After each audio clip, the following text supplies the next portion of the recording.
Okay, so remember the last time when we had this conversation, I was talking about the power of our thoughts, how our thoughts could affect our destiny, how our thoughts could affect our life.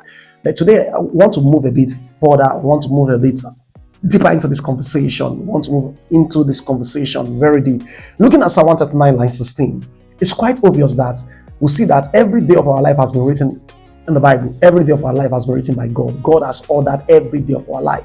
But the question is that if God has written everything concerning our life, why is it that some people appears great and some people appears very small?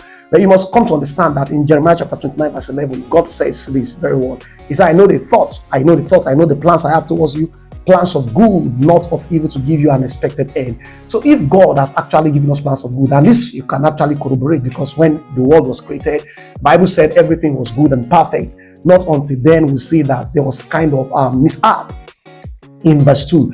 If you look at the book of Jeremiah chapter 1 to 5, God was telling Jeremiah that, listen, before you were formed, I know you. Before you were conceived in your mother womb, I've called you and set you aside to become a great person. And the reality is that every one of us, we have been wired to be great. We have been wired to be great.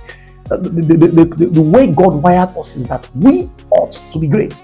And the big question is, why is it that we are not great? A lot of things could affect our greatness. And the sad reality is that we are in a world that is broken, that is managed by systems, managed by people, managed by existing systems. Some people have entrenched. They are living in this world such that their generations have been opportuned to tap into the resources of this world, to tap into the resources that has been made available. But the question for me and you is that, how do we tap into God's assigned destiny for us? Because if the Bible said God has written every day concerning us, if He has written every day of our life, if it's recorded in this book, how do we now get the best out of it? So I'll tell you this. The first is that you need to be aware.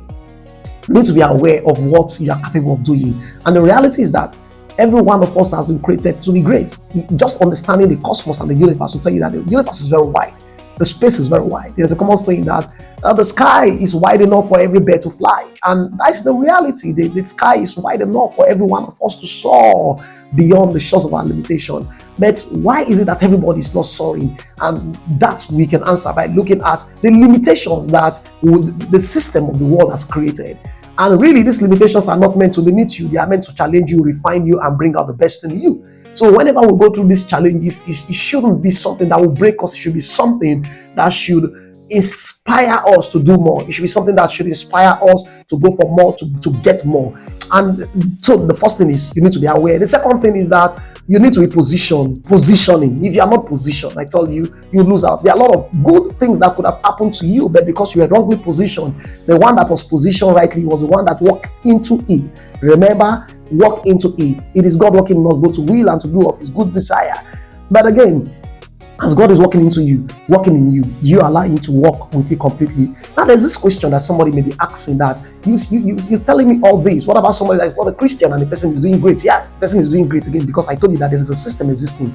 There is a system existing. For somebody who have built system in generations, you don't expect them to come and meet a broken system. So the system will definitely favor them. But you see, the ultimate agenda of God is not about how much you are able to acquire in health. The goal is to make impactful living. And that is why you see, even the greatest of the greatest, at a point in life, they come to understand that, listen, this wealth is not for me. This wealth is meant to benefit humanity. But they will find a way of, miscommunicating the purposes of God. You kind of find a way of miscommunicating the purposes of God, and you see them putting money putting all sorts of resources into so much that doesn't glorify God. And the Bible will tell you that because we fail to glorify God, He gave them to mundane things. But again, I just want to challenge you this moment that if you must become great, you must understand that you have been wired to be great. You have been created to be great.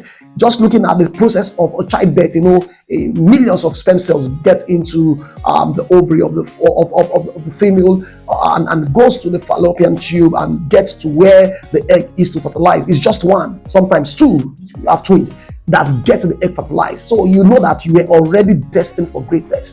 But the goal is that will you continue to strive for greatness? And I said you must be aware, you must be positioned. Then the third thing is that you must have the right relationship. If you have the wrong relationship, I tell you, you lose out on life. You lose out on life. Even for Jesus Christ that came, He had to choose some kind of people that walk with him, and those people are his disciples. And that is why after he has gone, after he has ascended to heaven, this set of people, they keep on propagating the gospel. Of course, some of us are part of those propagators of the gospel. So again, if you must become great, you must be surrounded by the right cycles of people. Right cycles. I can't emphasize how much cycles. What differentiates Abraham and Lot was that Abraham found himself, he created an army around himself, that even when Lot was in trouble, those army could rise, about 318 of them, to go and wage war against a nation and then conquer. But again, look at Lot. He surrounded himself by people that doesn't even honor God, honor the calling of God for his life. Now, this is not just a religious cliche. You must be very, very intentional about the cycles of friends you keep, the cycles of relationship you keep, if you must become great.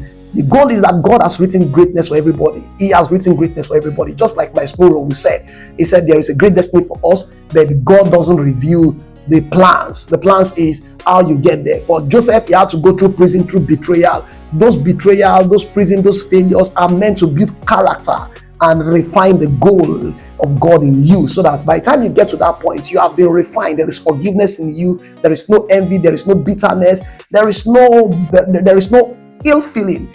And then you become a better person. There are a lot of persons that didn't go through this character refinement. They make life difficult for others to ascend. The reason why Joseph was able to save his brethren and save the generation that comes after him is because God has been able to refine him through those processes. So again, those odds that you are going through, it is all part of God's great agenda, that you come to a point that when you get to the point that he wants you to be, you have become a better person, a refined person that will be fit for his agenda. Again, don't forget, and all this starts with your level of awareness. How aware are you is a function of how much you think. I'll see you in the next episode talking about similar discussion. Remember, God sees your heart and he knows your thoughts. And that will be all for now. I hope you've gained one or two. Don't forget, you need to be aware, you need to be positioned, and you need to choose the right cycles. And when you choose the right cycles, and you need to live for purpose. And purpose is that it must be the purpose of God. No matter the amount of wealth you have, if the purpose of God is not well established in the quantity of wealth you have, is a failure.